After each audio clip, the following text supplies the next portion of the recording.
Iain Couzin. Professor Iain is a biologist by training with a bachelor degree from University of St Andrews in the UK and a PhD in biology from University of Bath, also in the UK. After that, he was a postdoctoral researcher in different institutions, such as the University of Leeds in the UK and at Princeton University in the US, where he became associate and full professor after. But currently, he is the director of the Max Planck Institute of Animal Behavior, Department of Collective Behavior, in Germany. In his work, he aims to review the fundamental principles that underlie evolved collective behavior, and consequently, his research includes the study of a wide range of biological systems, from insect swarms to fish schools and primate groups. For this, in his lab, they use a combination of fieldwork, computer simulations, lab experiments, and mathematical models. So everything you like. So please help me to welcome Professor Iain Couzin. Thanks very much.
Person online, I forgot to turn the microphone on. I do apologize. I also apologize for yesterday. I wasn't aware that after arriving on an overnight flight I was meant to teach, I fell asleep. I'm sorry. I was so tired. I'm too old. Anyway, so maybe if you, I'm terrible with remembering names. Again, just give me some patience and some time. But maybe if you can just give me a little bit, like where you're from and what you work on, we could just go around the class, and that would be really helpful for me. I know you've probably done this to every new lecturer, but it is genuinely helpful for me to get a sense of the community we have here. So maybe we can start at the front. Oh yeah, and if I forget to turn the talk onto slides or anything like that, just feel free to jump in and help me out. So hi, I'm Camila. I'm from Colombia. I'm a biomedical engineer, and I work with mathematical modeling in dengue. In what, sorry? Dengue. Dengue, the disease, mathematical modeling with dengue. Thank you. Yes. Hi, I'm Ruth. I'm from Mexico. I studied mathematics, and I have finished the master's degree in mathematics, and I'm interested in epidemiology. Hi, I'm Isabel. I'm from here, from Brazil. I'm a biologist, and now I'm currently doing my master's in animal evolution. Hi, I'm João. I'm also from Brazil. I'm an undergrad student of biomedical sciences, and now I'm currently working with molecular biology inside of immunology. Hi, I'm Julieta. I'm from Colombia. I have my undergrad in physics, and I don't have a lot of experience in biology, but I'm interested in neuroscience. Hello, my name is Thales. I'm from Brazil. I'm a biologist. I have finished my master in plant sciences, and I work with ecology and evolution of plants. Hi, my name is Cauê. I am Brazilian. I have a background in physics, and I am currently a master's student in mathematics. Hi, my name is Benjamin. I am a physicist, and I'm finishing my master's here at IFT on movement ecology and, yeah, theoretical movement ecology. Hi, my name is Amanda. I'm from Brazil, and I finished my master's in ecology, working with phenotypic traits in mutualistic systems and mathematical modeling. Hi, my name is Mateus. I'm a physicist, and I'm starting my master in physics. Hi, my name is Nicole. I'm Brazilian. I am an undergraduate student in biology, and I work with animal ecology. Hi, I'm Julia. I'm also from Brazil. I am a biology undergraduate student, and I'm mostly interested in ecology. I can help pass the... Oh, you've got another one? Oh, well, we're very well organized. Wonderful.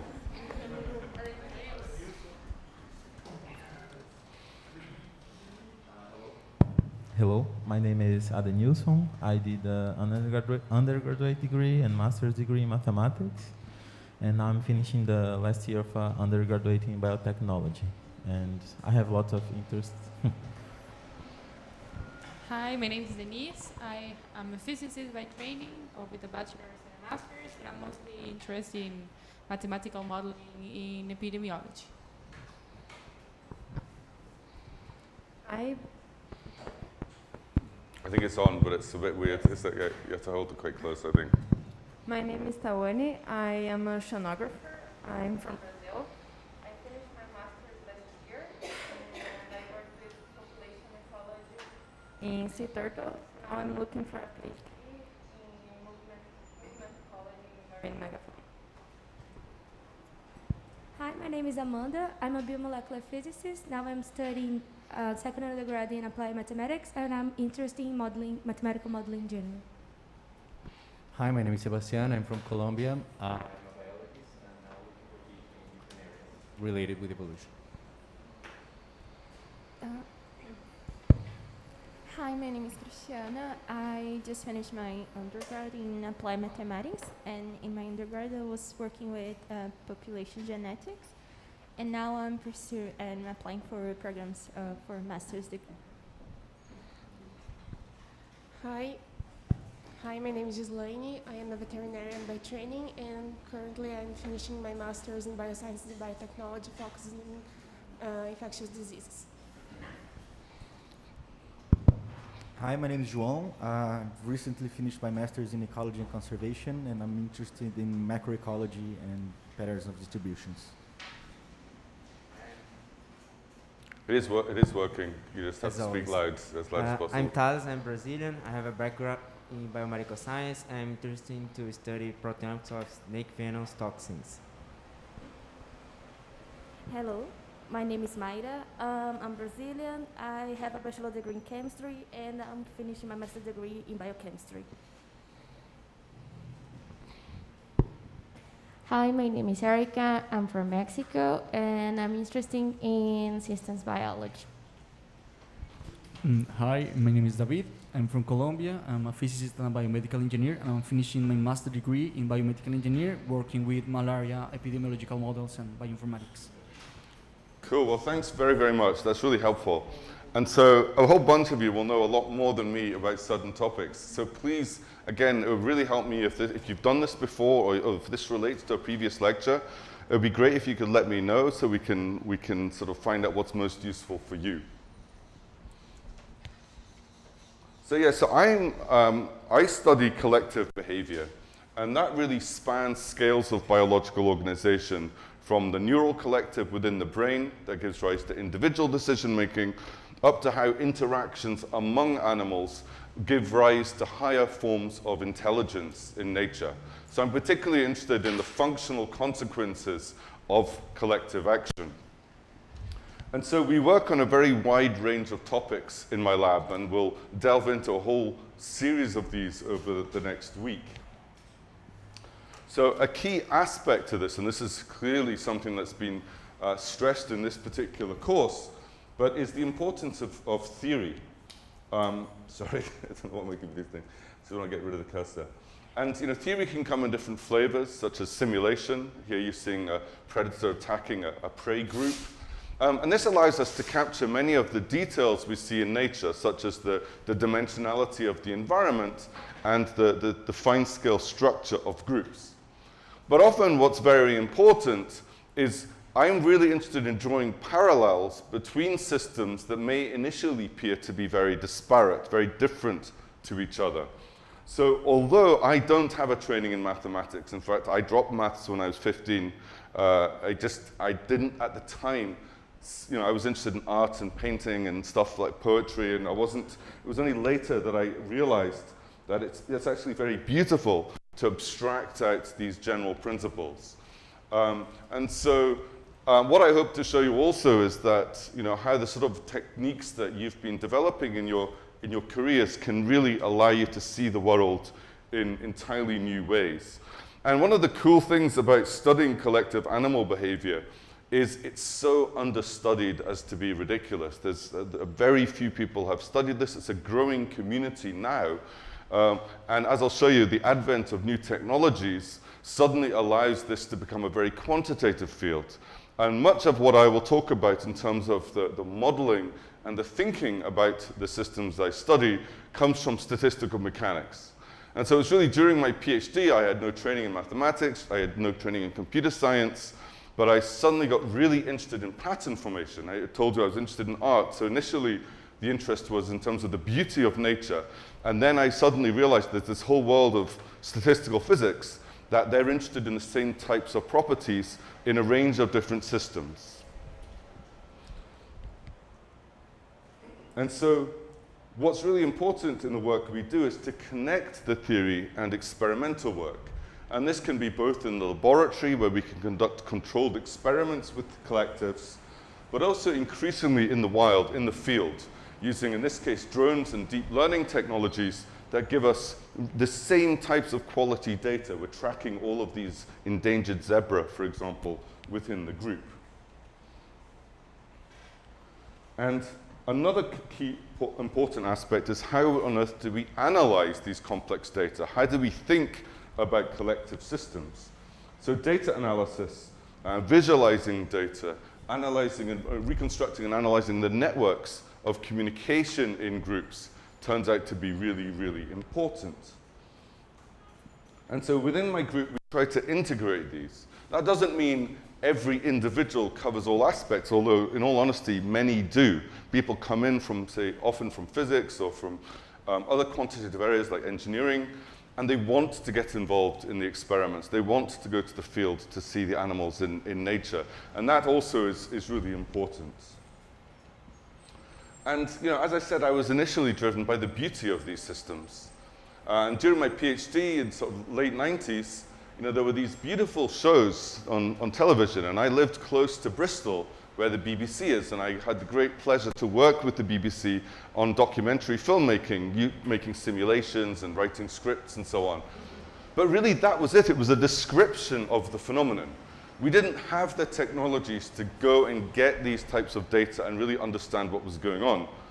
And I was very surprised that while there had been extensive work on social insects, there was almost nothing known about any other form of collective behavior.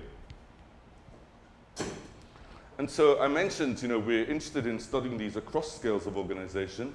So we study, this is called Placozoa. It's literally the simplest animal on our planet.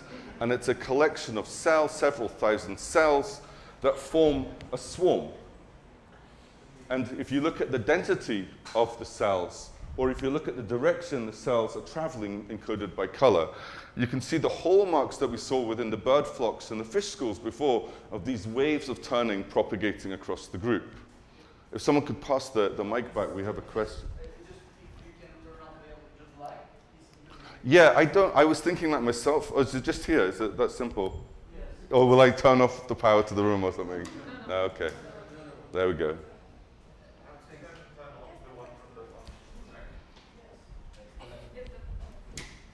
Is that good? Okay, great. And so you can see why collective behavior giving rise to certain properties, could, for example, give the cells, by coming together, by creating collective action, a greater capacity, for example, to explore their environment, to find food, and so on. So collective behavior was very fundamental to the origins of metazoan life, multicellular life. And that's one of the reasons we study this animal. What's also remarkable about this animal is it's considered to be, if not a very basal metazoan, probably pre-coral. And it has no neurons, yet it has the full complement of neurotransmitters. Okay, so initially what people thought was it must have evolved neurons, used the neurotransmitters, and then lost the neurons. But now it's been shown conclusively through genetic analysis that it never did. So there's something special pre-neuronal that's occurring in this animal. It has got sort of muscle-like cells, which may be some sort of pre-neuronal precursor. But honestly, there's only about 3 labs in the world studying this crazy creature. There's a group at Stanford that's doing the vast majority, and another group in Germany. Now, another collective that we study, so going on to the sort of extremes of social organization, are humans. And here we were working, I'll come back to this study, not today's lecture, but in a future lecture, where we were studying how people inadvertently influence each other within crowded environments. And this was actually prior to the London Olympics, and they were very concerned about terrorism in these environments. You know, you've got large crowds, how on earth can you monitor these? And what our idea is that people are very good at monitoring each other. They're detecting, for example, aberrant behavior, but what they do is they don't act. It's called bystander apathy. The probability of someone actually, if you see suspicious behavior, actually doing something about it is very, very low, and the bigger the crowd, the lower it gets. And so could we use the crowd as sensors to detect things and then use imaging software to actually determine if and when there's suspicious activity? As I mentioned, I'll come back to that study future lecture. But you know, we are, of course, an incredibly complex organism capable of great creative feats and technological feats. Yet certain aspects of our collective behavior, such as when we're in crowded environments, are actually very primitive. If you look at the gentleman in the middle of this elevator here, unbeknown to him, the other people in the elevator are actors, and they're performing an experiment on him. So look how he responds to them in this presumably subconscious way. You can see he's copying the behavior of those around him.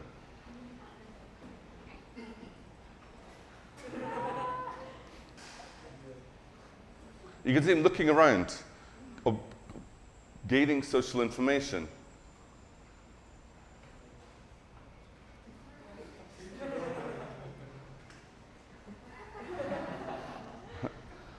So there's all sorts of remarkable aspects of our behavior. And actually, I should have shared this link, but yesterday an article came out on Business Insider about myself and some of my colleagues. Well, we're not so kind about Elon Musk and about Twitter, because he considered Twitter to be a form of collective intelligence. And if you're interested in, that's actually going to be a theme that we'll come back to towards the end of the week, is human collective intelligence. And I should have sent you the link, but you can find it on my Twitter feed or you can find it online.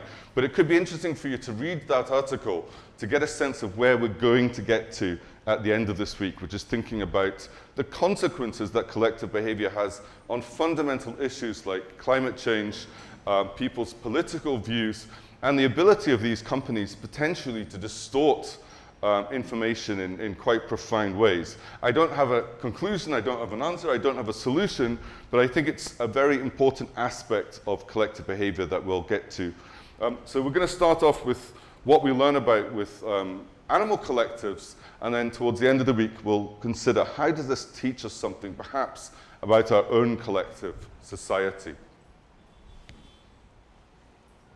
Okay, so let's start off with animals.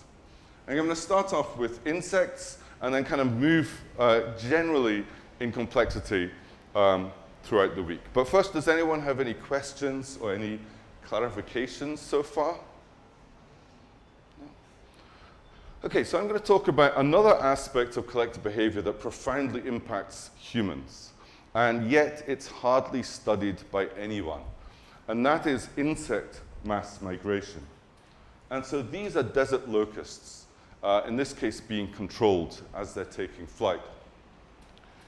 These are vast swarms, some of the largest groups found in nature, billions of individuals, extending over hundreds of square kilometers. And they eat about 3 times their body weight every day, each insect. Now you can imagine why this is a well-known biblical plague. It's been persistent throughout, and especially in the advent of irrigation and agriculture. You're providing the conditions for these swarms to grow very, very large. And this is in Africa, but there are locusts throughout the world. And they're estimated to impact the livelihood of humans, 1 in 10 of us, 1 in 10 people on the planet through food shortage. And this is becoming exacerbated by climate change. Their range is expanding. The monsoons coming into Africa in particular, but other areas, are growing in magnitude and unpredictability, and really setting the preconditions for these very large swarms. And yet, prior to our studies, nobody knew why they swarm. So it's still many, many questions to be answered, but I'll take you through the story of where we've got to. Now, you saw flying locusts there, but in actual fact, locusts, they lay their eggs, several hundred eggs, and they'll hatch out. This is time-lapse when I was based at Oxford University. So they would hatch out, and they will start swarming immediately. And actually, the adults only have wings they only have wings when adults. So that's several months later. So an inevitable question, an inevitable sort of focus area for control is before they even take flight, because once they take flight, it's like a wildfire out of control. The winds can blow them over thousands of kilometers. It's very hard to gain control then. So we wanted to understand how and why do locusts form swarms. So here you can see them, these wingless nymphs, marching together. And imagine this, extending in every direction you can see, in fact, extending over hundreds of kilometers. It's really a remarkable spectacle. And it makes one think, well, they're cooperating in some way in this type of behavior. And so this one species, the desert locust, which I study in Mauritania, I'll show you pictures later, this one species alone can invade up to about 1/8 of the Earth's land surface during plague years. Not all at the same time, but its range is expanding due to climate change, even into southern Europe. And there are other species that impact Asia. There's the Australian plague locust, there's plague locusts here in South America. So they originated evolutionarily from Africa and were transported across the world due to this flying phase, where there's a low but a meaningful probability of actually making these very long distance migrations. As I said to you before, during plagues, they're estimated to impact the livelihood of 1 in 10 people on the planet, yet because they are impacting poor countries, there's no research funding because the people that it impacts can't afford agrochemicals, for example. There is some register of them crossing the ocean? Excuse me, sorry? There is some register of them crossing Yes, the ocean? so I mean, genetically, we know that the locusts in the Americas originated from Africa, but even Darwin in the Beagle reported locusts landing on the ship in the middle of the ocean, and this is reported quite often. In the Bible, when the locusts ran out of land, God sent them out to sea, but that's actually what they do. They detect polarized light, and they avoid water, basically, avoid large bodies of water. Salt water is not very useful. But if they're really out of land and they take flight and get carried by trade winds, then they're pretty strong flyers as well, and they can last, they burn their muscles down and their fat reserves down, and they can fly for many, many days. And so yes, they, at some point, whether they landed on a floating object or what, it's not known, but they certainly land quite frequently on ships at sea.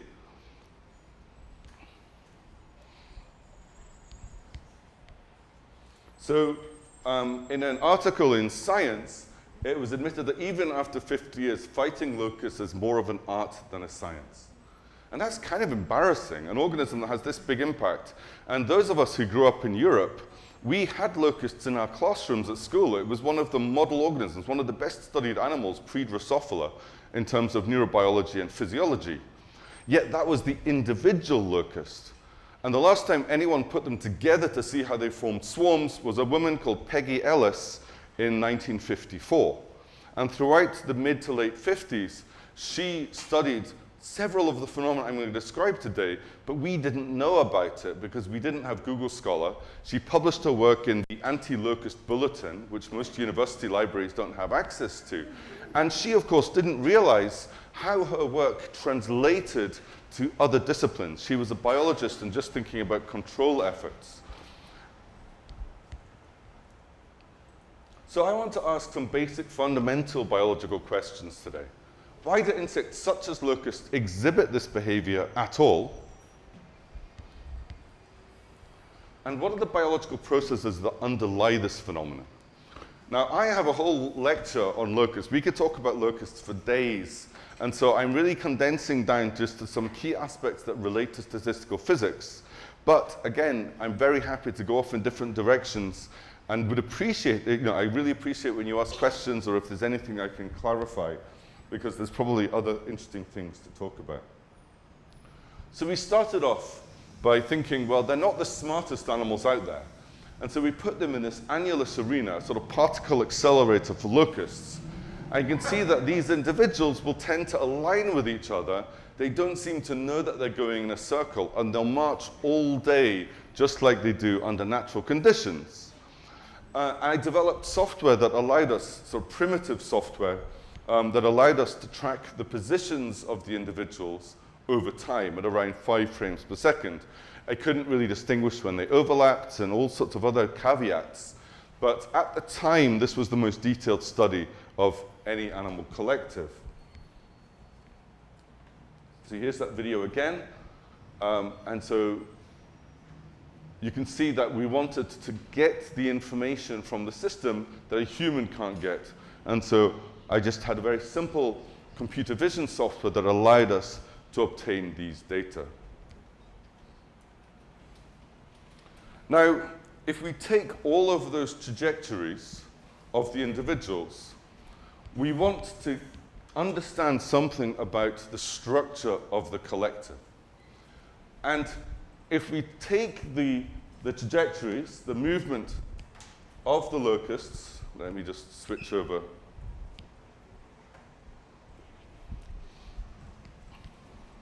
So what we're imagining is that the locusts are like little arrows. They're moving in a given direction. And what we're interested in is how well aligned the individuals are locally with one another.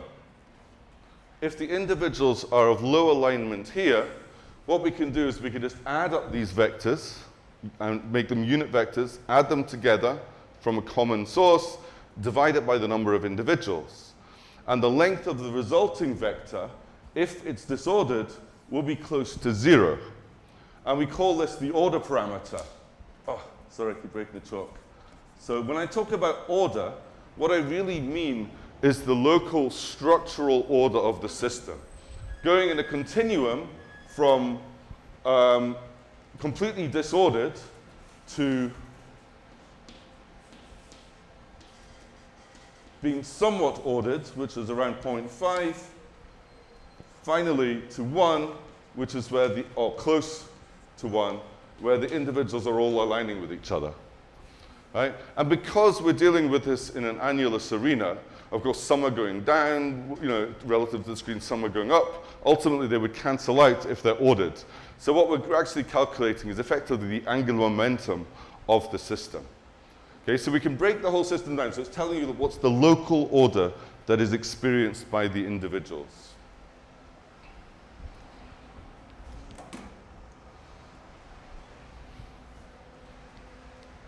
And so what we see is that low density, if we look at 8 hours, which is the typical marching day in the life of a locust, at low density, this looks a bit like a mess. So they're really a bit like particles in a gas. They're mostly unaligned with each other. Sometimes you get these periods of alignment, but remember there's relatively few individuals, so probabilistically few individuals may sometimes align with each other. However, as we increase density, we can increase it to a point where in this particular experiment, they march clockwise, which is 1 positive, for the whole 8 hours. And at intermediate densities, we find what's called an intermittent regime, where the system will spontaneously flip between counterclockwise and clockwise behavioral states. Is that clear how we translate this to a simple order parameter? Great. And this reminded us, as I told you before, the importance of statistical physics. This reminded us of a large body of very important work in statistical physics looking at ferrous magnets. So why are magnets magnetic? That's an emergent property. The particles in the magnet, if you zoom in on them, like on the right-hand side there, they align with each other. Now, what physicists tend to do is they will tend to heat things up. They'll provide energy to the system. And if you provide energy to your magnetic particles, say we're in, this is the magnetic zone here, right?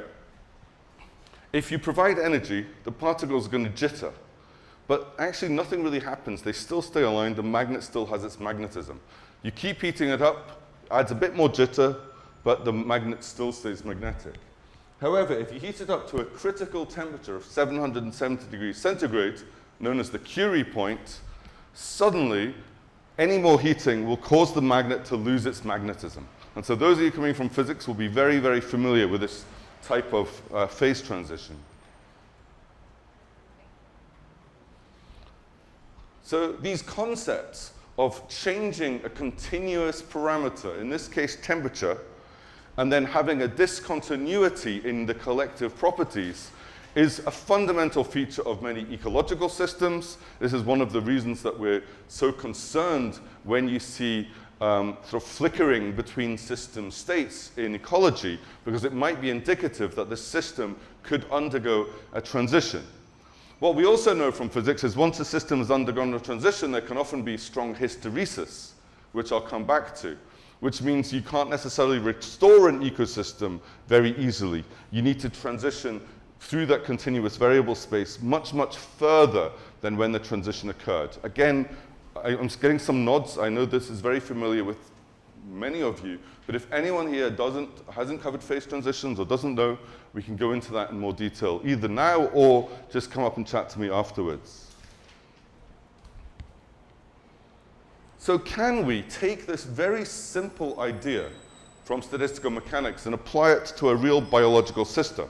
Is it ludicrous to even try to do so? Well, what we know, again, from statistical physics is that when a system is undergoing a phase transition, many of the details of the system properties do not matter. Certain properties like the dimensionality of the system do, but many of the details don't. And I think many biologists find that quite an awkward truth, because biologists are used to putting in lots and lots of detail. So how on earth can you explain anything about locusts if you remove that huge body of knowledge that had been built up about the individual in isolation? We're now saying, well, we can ignore all that work and think like Peggy Ellis did and just put them together and look for collective phenomena. So the first person that did this was a guy called Tamas Wiecek. And so a very famous model in collective behavior is called the Wiecek model, or sometimes the Sirok-Wiecek model, because they just assumed that if the individuals within a fixed radius just tend to align their directions of travel with their near neighbors, then maybe we can explore some interesting collective phenomena. So if they were static in place, this is known as the XY model in physics, and all they've done is added motion to the individuals. And just by doing that, just by adding motility, many of the theorems that come, in fact, all of the theorems that come from statistical mechanics, like the Merman-Wagner theorem and others, break down. Suddenly, this becomes a non-equilibrium system. And this has really remarkable properties that we'll discuss. So can we then, just using this simple model of mobile magnetic particles, explain and understand why locusts form swarms, or how they form swarms? And what we found is if you just use this very simple model, we calculated the interaction range of the real system to be around 12 centimeters, and we assume that individuals tend to align. And then what we're doing is we're not changing the temperature, which would be like the noise, the sensory noise or the motion noise. What we're doing is we're changing the density, because biologically, we know populations grow and collapse. And so just by changing the density of the insects, what we find is that we can predict a sudden transition between a gas-like state to a driven fluid-like state in this model. And visually, at least, it looks like a very similar phase transition. Of course, it's not really a phase transition for finite system sizes, so it's a phase-like transition. But if one takes it to the hydrodynamic limit, it's a true phase transition. And just so you know, I'm not going to go into this, but for decades, people argued about the nature of the phase transition, whether it's a first order or a second order, a continuous or discontinuous phase transition. And it turned out that the two groups of physicists that really, for honestly a decade, were fighting each other about this, were just using a slightly different source of noise. It was ambiguous in the original paper. Yep, we have some questions.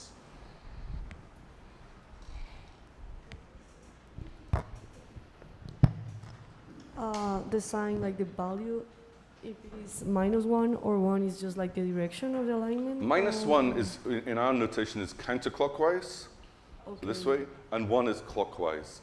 0 means there's an equal number going in each direction, or that they're kind of going in, random directions. You said that this system will be a phase transition if we take into what limit? I didn't get it. To the hydrodynamic limit. What I meant is, like, if we consider an infinite system size, which isn't realistic, but it's still, I'll go into this in more detail in probably tomorrow's lecture or the one after that, that this concept of phase transitions is really a concept that comes from thinking about very, very large system sizes like magnets, or like heating up a fluid into a gas or cooling it down into a solid.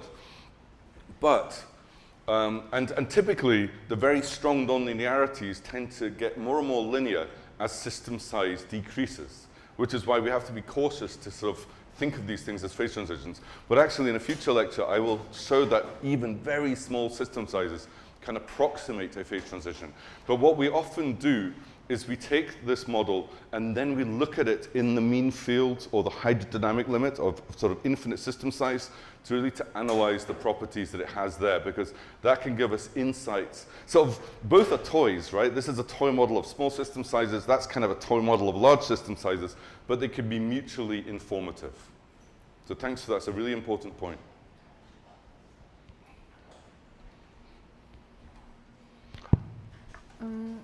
In this case, why are we getting a greater value of average alignment? I saw that just now. I think it's because I'm using an old figure. Ah, okay. It should go from 1 to -1. It shouldn't go to 1.5. Great spot. Okay. But it should be normalized. Okay. I think I haven't covered this material for a long time, and I think I used a slightly out-of-date figure. Sorry about that, but really good. Sharp spots.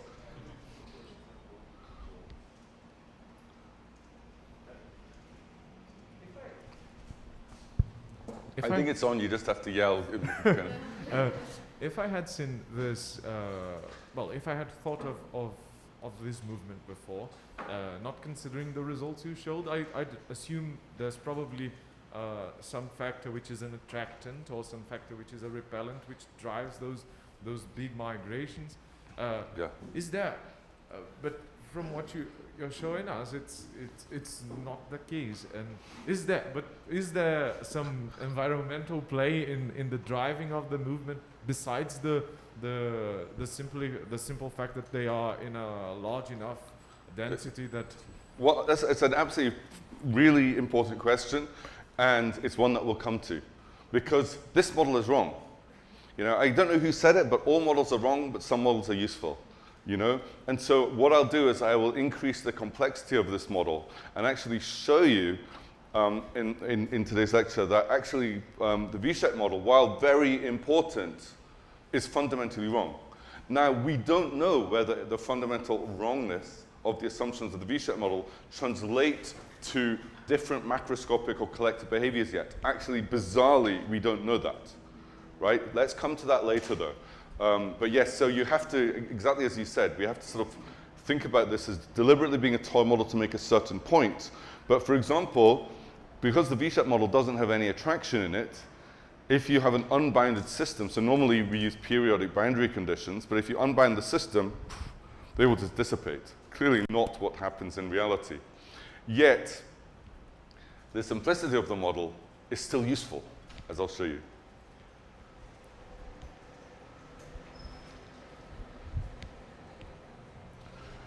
And so that was just giving you an example of single runs of the model for different densities. Now what we do is, this experiment at the time was very ambitious because each point here represents the summary data of an entire day's worth of experiments. You know, we have to breed the locusts, we have to put them in the arena in the morning, we have to take them out again and do all the tracking. So at the time it was ambitious to do sort of 54 days worth of experiments at different densities. So each point here represents the total time in the top figure spent in the ordered phase, so how, you know, in this aligned phase, as a function of the mean number of moving locusts. Now remember, before it was density, right? It was always density. Now we've even translated this from density to moving locusts because we realized that the V-shape model was not sufficient even to consider that. Somehow they differentiate between moving and non-moving and remove the non-moving. We still don't know how they do that. This is something we're studying right now. But roughly speaking, as we increase the density of moving locusts, at least, you get this transition from disorder, the gas-like state, to the driven fluid state. You can see the total number of direction changes exhibited by the system compared to the theoretical predictions. So even though the model is not the right model, it is a sufficient and minimal model to explain, at least to a biology audience, that you know what, the individuals don't need to change their behavior. Just changing the density alone can cause the onset of this advected sort of fluid-like system. And if you think in nature, as they're moving through the environment and becoming this fluid, you know, it's almost like they're driven by a wind, but they're generating it themselves, in the analogy to wildfires. They're then sucking up all the locusts in the environment. And I've actually simplified this greatly because locusts actually don't like being near each other at all. They can't stand being near each other. They're actually normally shy, cryptic green insects that avoid each other. But within an hour of experiencing social life, of having others around you, they will transition behaviorally to what's called the gregarious form. And they will turn black with red eyes. They were thought to be different species. They look and behave so differently. So maybe we can go into that in more detail if people are interested, but it's not essential for today's lecture. So there's all this complexity in the life of these animals that have evolved to live in these desert environments. So that told us that local interactions among the individuals, a local tendency to align with each other, was sufficient. You don't need a global orchestrating factor or some global feature to cause them to spontaneously align with each other. And when we wrote the paper, remember, science is always about making progress. Right? When we wrote that paper, we found that the general density exhibited in the field for the limited data we had access to was in the intermittent regime.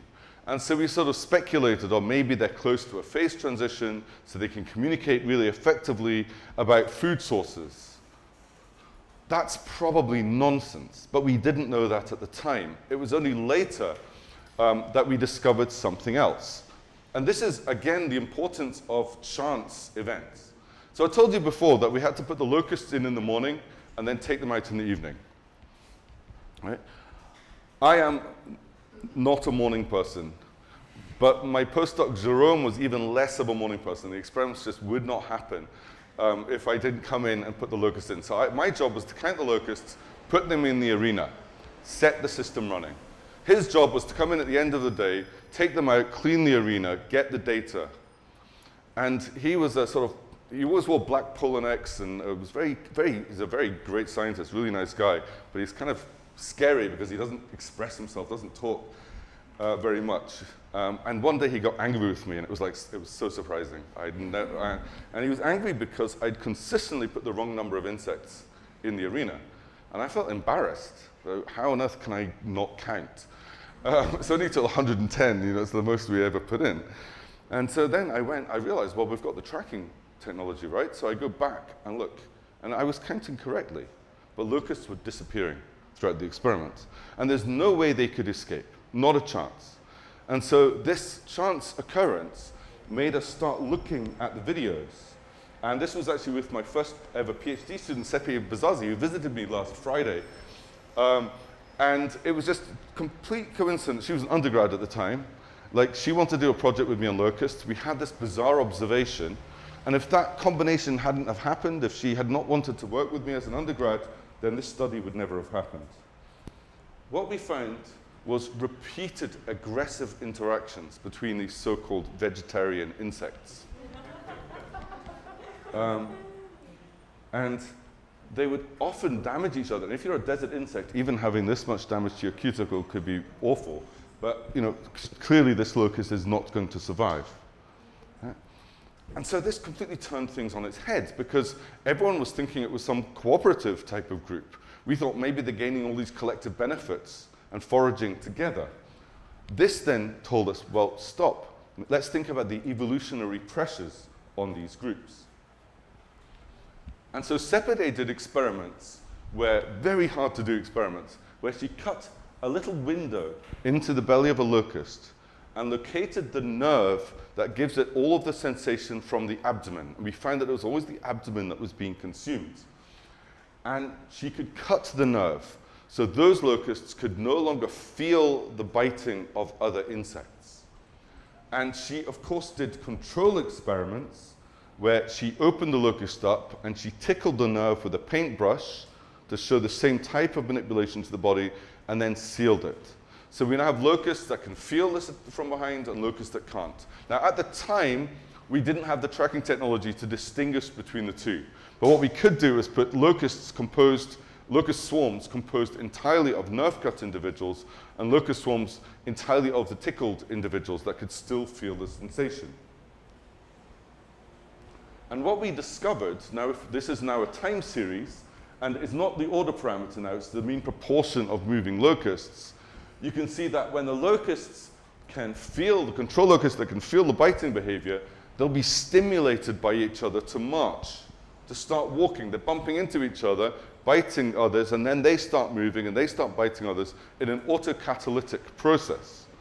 But swarms in which the insects were no longer able to feel the biting to the abdomen would become quiescent, would sort of lose the energy, and they were actually indistinguishable statistically from locusts that were not interacting at all. So we could effectively remove the ability for the swarm to form by removing their ability to feel the biting behavior of other individuals.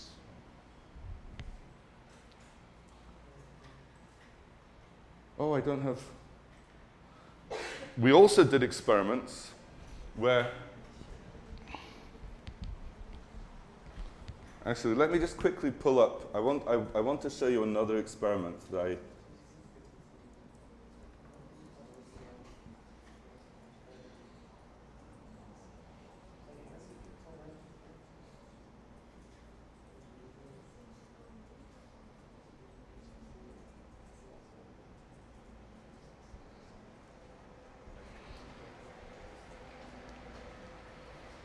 And we could show that specifically it was contact to the rear of the animal that caused it to start moving. Yep. For me, it's not clear that when you cut the nerve, you increase the control of what exactly? Let me just go back to this slide. So in our experimental design, we have individuals where we cut to the nerve, and then we have control groups where we tickle the nerve. So the control is always the experimental control, right? So we're not controlling anything other than we have an experimental control. Yes, sorry for not making that clearer. So when we have this figure here with the control versus the nerve cut, the control are insects that have been tickled. The nerve cut are insects that have had their nerves cut. Does that make sense now? Yes. Yeah. So you can see here that when they're isolated, there's no difference between the control and the nerve cut individuals. But when we put them together in groups, we can see that the nerve cut individuals move much less than the control individuals. The control individuals can feel the biting.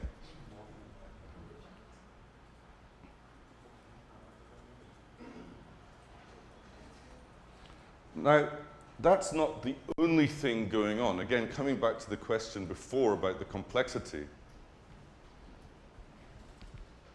Do you know why they bite each other? Is like... I'll come to that okay. in a moment. But great questions.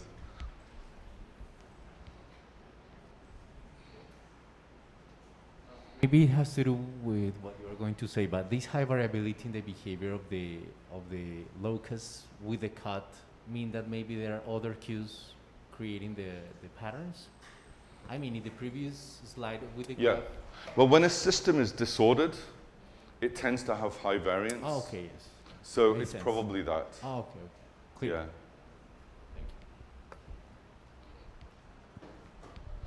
So we also did, I mean, this, you know, we didn't have sophisticated technologies then. But what Cephidae did was then manipulated the visual system of the insects. So if you look closely, the insect at the top there has a completely normal locust eye, this beautiful red eye. Now in B, what she's done is she's painted the front half of the eye just with paint, with modeling paint. So the locust can now not see ahead, but can see behind. Here we're painting the back half of the eye, so the insect can see, can see in front, but cannot see from behind, and these poor locusts are completely blinded. So again, we could put groups together of insects that have been treated in this way, which changes the direction of the information. Now, if this biting from behind is most important, we may expect then that the approach from behind might be more important than the movement from the front. Most animal groups we've studied, what's going on ahead of you is more important than what's going on behind you. So these are the sort of simple experiments we can do with this system. And you can see here that the control insects marched very well. Individuals that were front blind, that could see behind, but they couldn't see ahead, their marching is interrupted. So seeing in front is important, but it's not as important as seeing behind. The back blind individuals behave as if they're completely blind. So this supports the hypothesis that there's a pull from the front, but there's a much bigger push from behind on this system.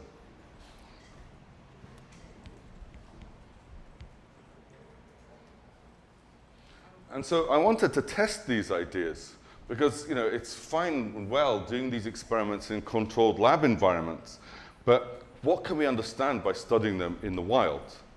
And so I went to Mauritania in West Africa, where there was a huge plague at the time. It was an amazing experience, a fascinating place. When you arrive there, the airport is called the police airport of Nouakchott. That's never a good thing when the airport's called a police airport. They still have slavery in Mauritania. They deny it, but it's absolutely prevalent wherever you go. There are no hospitals, there was no medical care. They were building the first hotel there when we were there. So a fascinating but not an easy place to work. But we did manage to, you know, working with Mauritanian colleagues who worked for the Locust Plague Commission, we managed to find the swarms of locusts, and they couldn't understand why we weren't trying to kill them, why I wanted to keep them alive and study them. And so this is me filming locusts, and these are actually the footprints in the sand from the locusts. And this was our camel and one of my colleagues, Abdallah Al-Baba, who was helping with this study. Yeah, it's not often you do field research with a camel, and it was a real grumpy bastard, but I grew quite attached to him nonetheless. But it turned out that despite having plenty of money, there was a plague. If there's a plague, there's a food shortage. If there's a food shortage, it doesn't matter how much money you have. If you're in the middle of the Sahara, you cannot get food. So the best we could get were camel entrails. These are the intestines of a camel. that we dried in a little tree I'll show you in a moment till it became like a jerky, like a dried meat. And you can see flies laying eggs in it. And it was, I'd actually been a vegetarian for a decade prior to this trip. So I got really, really sick from eating the camel entrails. But it didn't taste that bad. It just made me very, very sick. And then you can see how well prepared I was. This was my tent, and this is my Mauritanian colleague's tent. And of course, my tent pegs just wouldn't stick in the sand, so I had to get their ones. And what you're seeing, oh, this is the same tree. We're drying our clothes in it as well, so we're very resourceful. And what you're seeing behind, because this is a vehicle that came to rescue us, because what you're seeing here is a sandstorm coming towards our campsite. And it lasted for well over a day. And when it ended, and I got out, my tent was sort of angled, but it was upright, and the Mauritanians' tent had come down in the night, and they were all sleeping under this collapsed tent. And this is not a sandstorm, this is the same sandstorm data I took from NASA's website. So before, when the question was, how do the locusts kind of get transported to other places, distant places? Well, these storms can be absolutely ferocious and can, as you can see, translate huge amounts of, this is Mauritania here, into the desert environment. Okay, so it was very difficult, to say the least, to test these ideas in the desert. But luckily for me, working with my colleagues Steve Simpson, Greg Sword, and Pat Lorch, there was a comparable system in America, in the United States, called the Mormon cricket. Now, here are Mormon crickets, and here you can see one chowing down on his buddy and pulling it off. Actually, I think she had a... Right, so these huge swarms occasionally form. And why are they called Mormon crickets? Well, when the Mormon settlers settled near the Great Salt Lake in Utah, everything was going great. The settlement was going great. They were growing crops. And then suddenly there was a huge plague out of nowhere, after years of no plagues, of these Mormon crickets. They went out with, they tried to set fire. They tried to get rid of these crickets in every way possible, but there were just too many.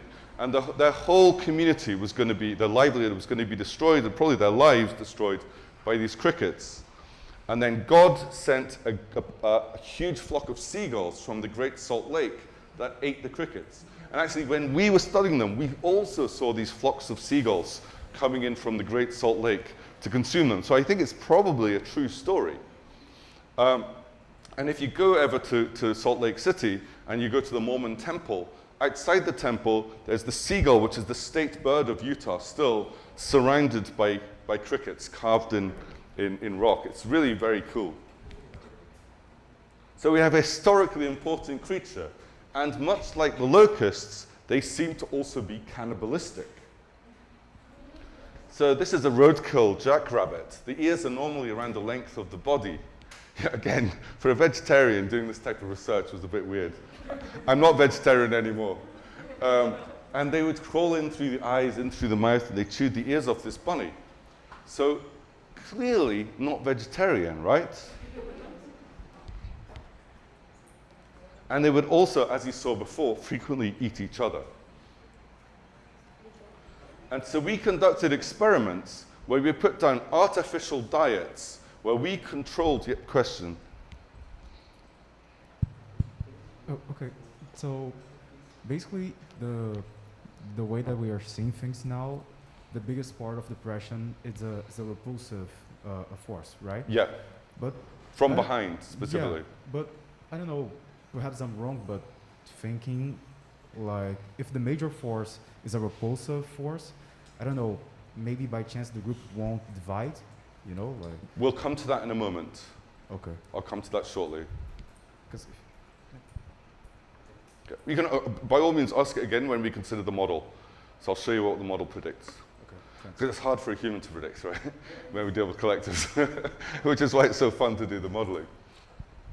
And so here we did experiments where we just had, we manipulated the carbohydrate. Now, what people thought, vegetarian insects, they go for carbohydrates. But we could manipulate the proportion of protein in the diet. So this one has got protein and carbohydrate. This is carbohydrate. This is just protein. And this is a diet with no nutritional value, sort of like the McDonald's diet for a cricket. And what you can see if we play the movie, and of course we randomize the positions, but you can see the crickets coming and they taste with their feet.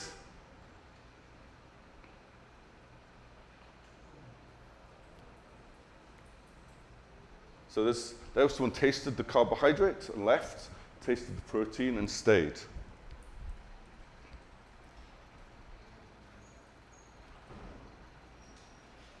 And over time, what you'll see is that, yes, they would stop to feed on the carbohydrate, but no more than the zero nutrition diet. They did not have a preference for carbohydrate.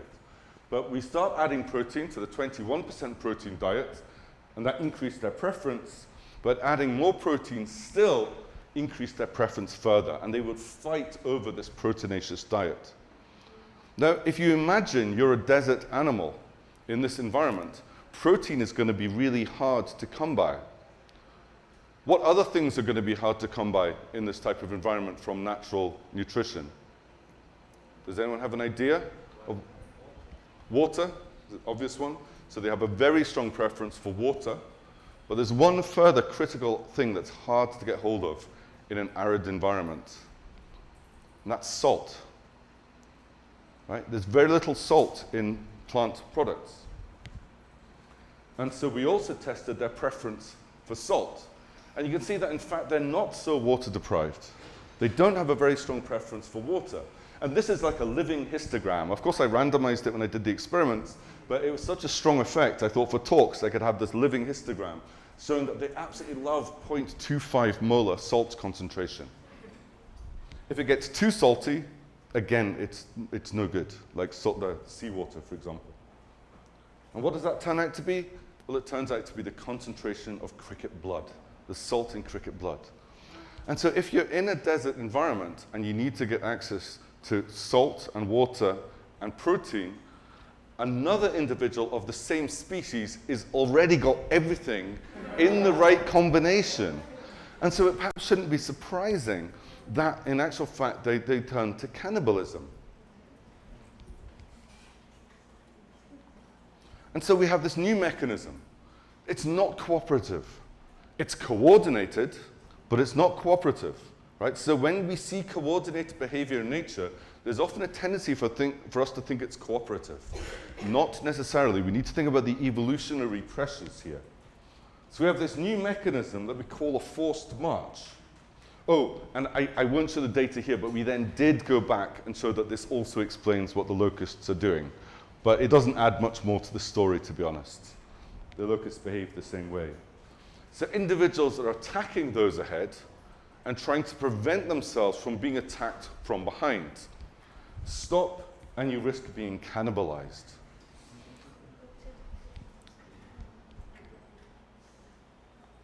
So this is just showing the locust data, but I don't think it matters. Oh, actually, so coming to the question before, what does one predict then if there's this push from behind?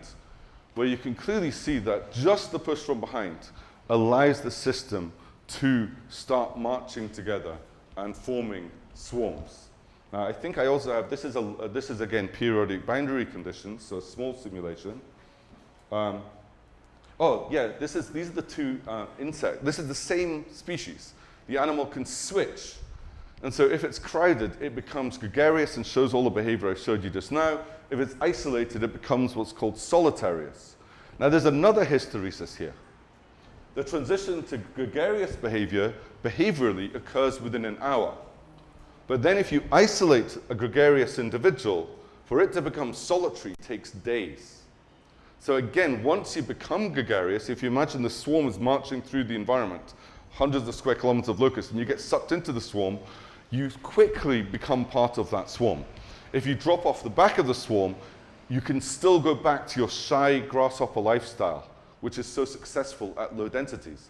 So they have two different phenotypes, two different collective strategies for the same organism. It's like natural selection has found two strategies, two extremes.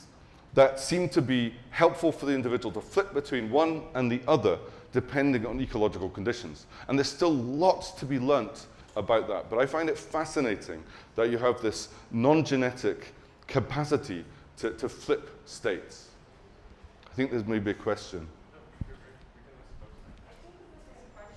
Did they study how are the physiological mechanisms to change the phenotypes, or? So you're asking such great questions. So let me just.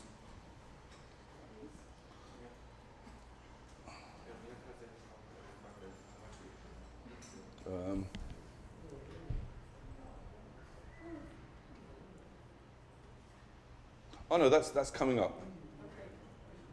That's the next slide, actually. So let.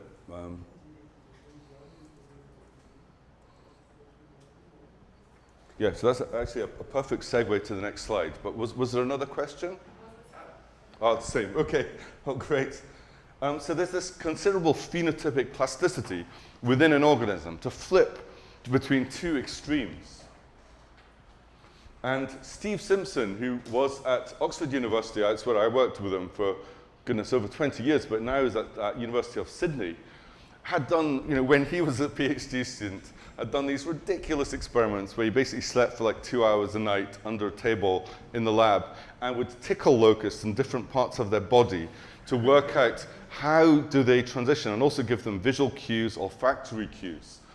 And what he showed is that the transition between the solitary at the top there, this is the probability of being solitary basically, and gregarious at the bottom, well, vision alone is insufficient. They stay solitary, right? Olfactory alone is insufficient. Smelling gregarious insects is not sufficient. But if you have vision plus olfaction, then the animal becomes gregarious. Or if you have vision and touching, it becomes gregarious. If you have olfactory and touching, it becomes gregarious. And in actual fact, he also could show that if you just have tactile, just touching, just feeling others, will transition the animals. And they have a beautiful paper in Science following this that shows the chemical cascades, and serotonin is involved in the cascades. In fact, I probably have his, yeah, so these are the different parts of the body that he tickled. And he showed specifically they've evolved that it's contact to this part of the body that causes them to undergo the transition. But remember, the sight and smell of others is also sufficient. So in nature, when you're in a large swarm, even I could smell the swarm, like they're very smelly insects. So they've a remarkable sense of smell. And I've actually just reviewed a paper for Science, that's probably going to come out in Science, that goes into the olfaction in an amazing way because they use CRISPR to change their capacity for locusts to sense different chemicals. Did they change smell when they change phenotype? And like I can't talk about the paper that's in consideration at Science because it's under embargo. Okay. But you might be interested in reading that paper to find out. we can talk about it later, but not when I'm being recorded. Okay, sorry.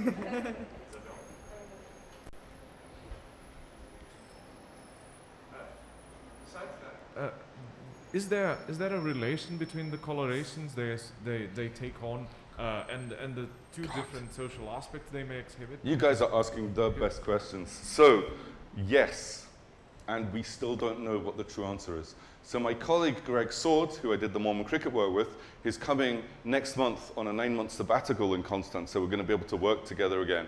He has published papers that show that what him and Greg and Steve have all papers together, where they show that the gregarious insects, once they become gregarious, it's kind of hard to hide, right? That shy, cryptic green behavior no longer works. And what the locusts will do, they will start to actually eat plants that have toxins. Now, they pay a cost to doing so because they can't get as much nutrition from them.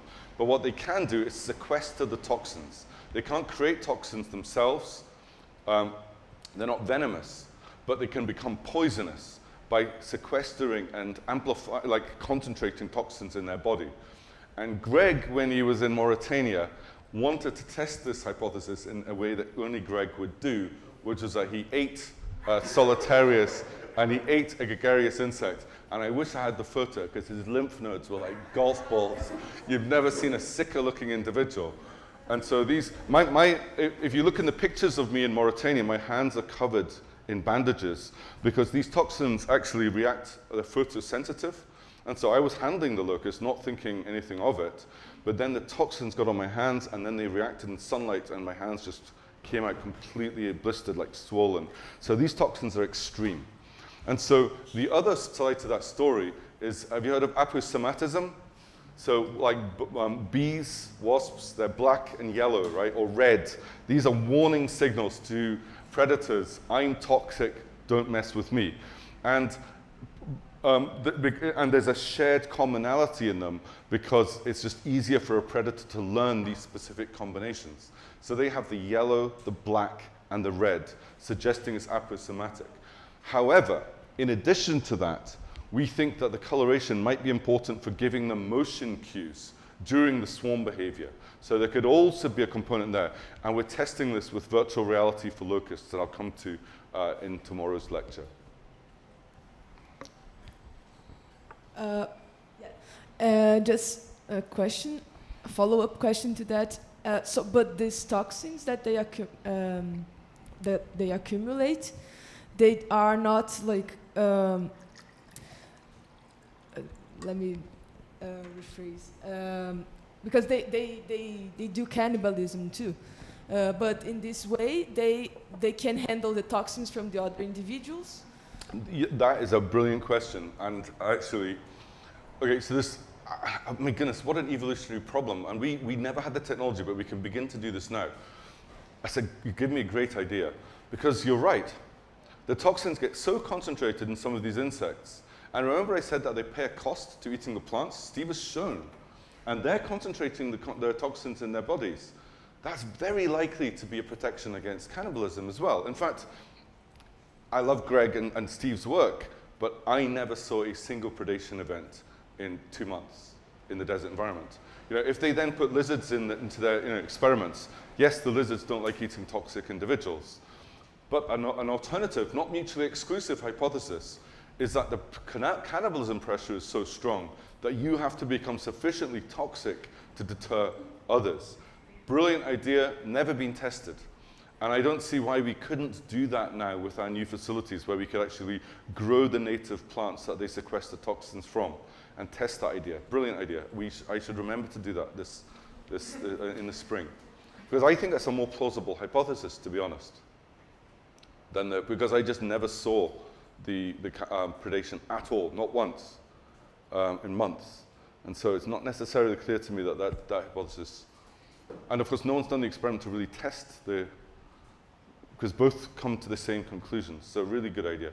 And then whether or not then the aposematic coloration is an indicator to other locusts that I am toxic is, again, never been tested.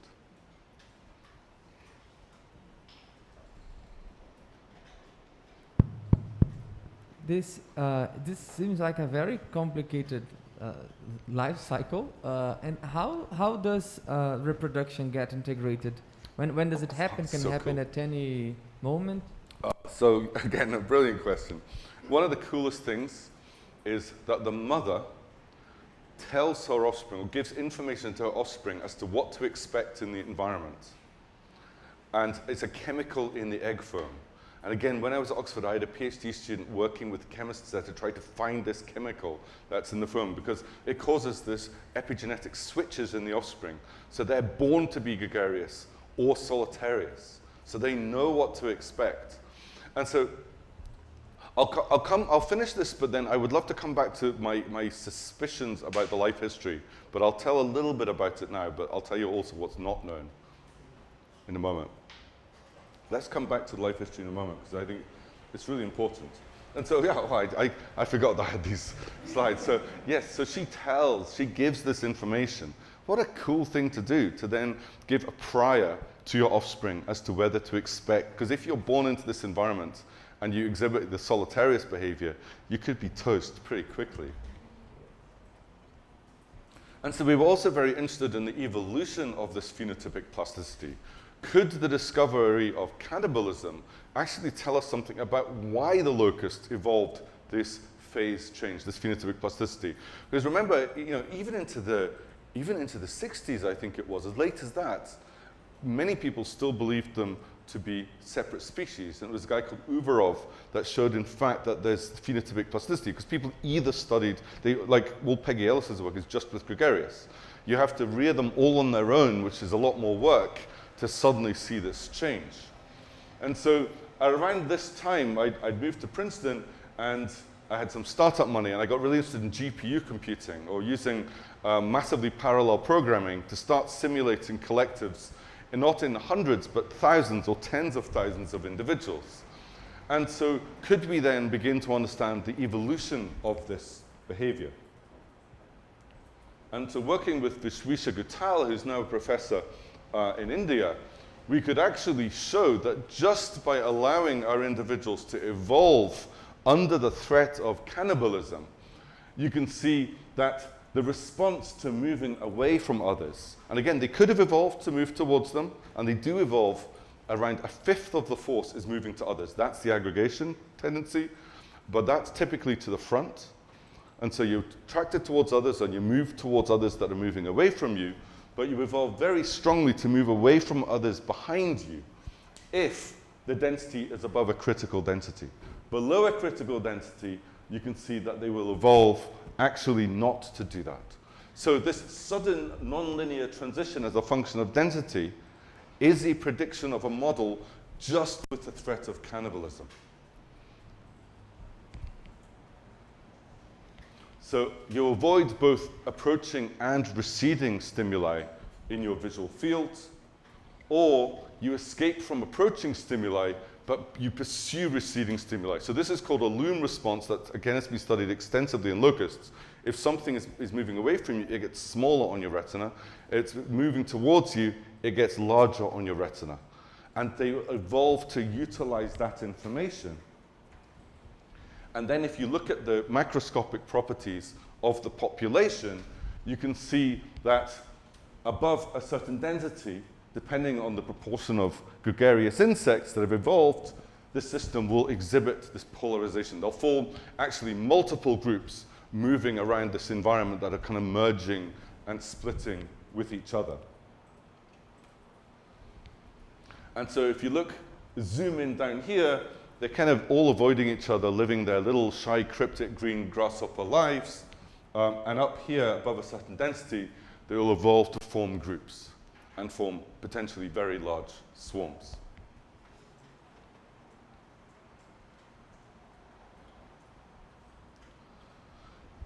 So we demonstrate that any cost associated with being subject to cannibalistic interactions, no matter how slight, will drive the evolution of phenotypic plasticity.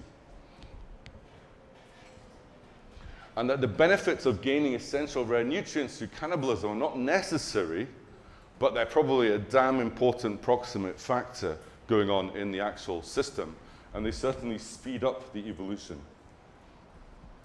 And it's very robust to the model predictions. Like, if your model predictions are really dependent on the way I implemented it in my particular model, and you do it slightly differently and get different results, then we have a problem. But these results are very intuitive in the end, once you sort of rethink the system from a cannibalistic perspective, but they're also extremely robust. In addition, we found that our agents in our model would evolve the behavioral hysteresis associated with phase change. Remember I told you that they become gregarious much, much more quickly than they become solitarious? They naturally evolved that without us telling them to do so within the simulation. And so this is kind of important because it gives the system a memory of the previous system states. And because cannibalism is such an important selection factor, you can then, once the system becomes gregarious, you can then reduce the density, reduce the density, reduce the density, and they'll stay gregarious. Right? So there's a strong hysteresis in the population as a whole, as well as in the individual components. So the transition from solitarious to gregarious is much faster than the other way around. And that naturally evolved in the model. And so we think that this is an evolutionary stable strategy, this phenotypic plasticity, due to the costs associated with cannibalistic interactions. And I love the question before because there are other factors that we have not yet studied. Oh, and this is me with my bandages on my hands, as you can see, from those extreme toxins. So really, we need to start thinking in this holistic way about how we can study this type of system.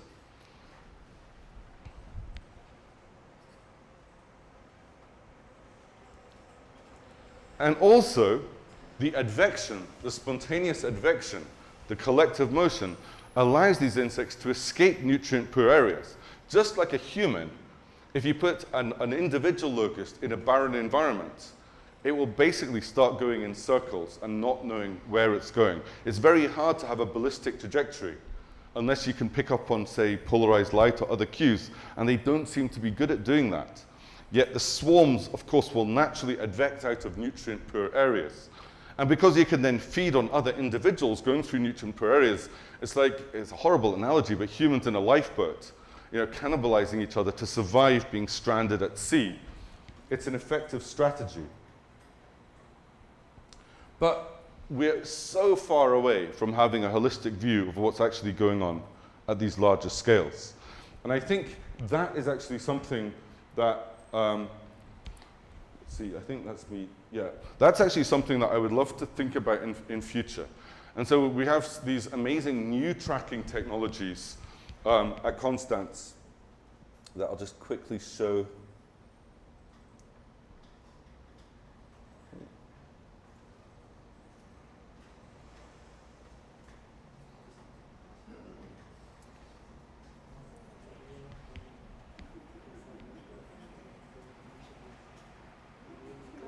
Actually, this is out of date. This paper was published.